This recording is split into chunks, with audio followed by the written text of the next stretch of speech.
ភេទបាញ់ញូតការដុតផ្លែឌីផ្លាស់ហ្នឹងយើងបាញ់រហូតដល់យើងប្រមូលផលដំណាក់កាលបាញ់យករួយរហូតដល់ផ្កាអត់ទាន់រីកបាញ់មកជោគចាប់ពីដំណាក់កាលយើងបាញ់យកក្តឹបទោះបីលាយមួយថ្នាំពុលឬក៏ផ្ដាច់ថ្នាំពុលត្រូវតែយើងបាញ់យើងផ្សែងយើងតម្លាក់ដៃបើបាញ់ជោគក្តឹបវាលូតរាយវាប៉ះពាល់ដល់ផ្កាហើយមួយទៀតយើងបាញ់ថ្នាំទូទៅមិនលាយថ្នាំពុលហើយវគ្គធ្វើក្តឹបយើងត្រូវផ្ដាច់ថ្នាំពុលមួយវគ្គដើម្បីភ្ញៀវយកក្តឹបវាសរសៃថ្នាំពុលភាគច្រើនគឺសុទ្ធតែជាប្រភេទក្តៅបាទអញ្ចឹងបើយើងបាញ់ទូទៅវាចេញមកដែរម៉ូតូហ្នឹង2 3 4ហ្នឹងអស់ហើយបើយើងធ្វើត្រូវវាចេញមកចកោម7 8 10 15គ្រាប់ក្នុងមួយចកោមហ្នឹងអាហ្នឹងបាត់ទិន្នផលយើងកើនបានច្រើនបាទប៉ុន្តែវគ្គភ្ញៀវក្តឹបបងផ្ដាច់ថ្នាំពុលចោលមួយវគ្គទៅ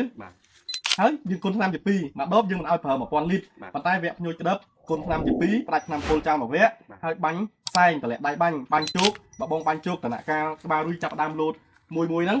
យើងបាញ់ជោគទឹកចូលលំអងក្តឹបវាចេញតិចសរសៃអាទឹកវាចូលនៅក្នុងលំអងលំអងវាអត់ពំប្រកាត់គ្នាបានទេវាប្រកាត់គ្នាបានតាមរយៈខ្យល់តាមរយៈសត្វល្អិ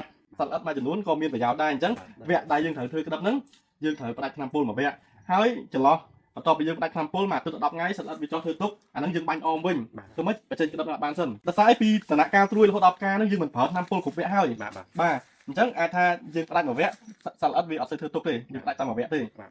ហើយប្រភេទបាញ់ញូតការដុតផ្លែឌីផ្លាស់ហ្នឹងយើងបាញ់រហូតដល់យើងប្រមូលផលហើយតកតងកម្រិតទឹកនៃការបាញ់ដំណាក់កាលបាញ់យកត្រួយរហូតដល់ផ្កាអត់ទាន់រីកបាញ់មកជោគចាប់ពីដំណាក់កាលយើងបាញ់យកក្តឹបទោះបីលាយមួយថ្នាំពុលឬក៏ផ្ដាច់ថ្នាំពុលត្រូវតែយើងបាញ់យើងផ្សែងយើងតម្លាក់ដៃបើបាញ់ជោគក្តឹបវាលូតរាយវាប៉ះពាល់ដល់ផ្កាបាទ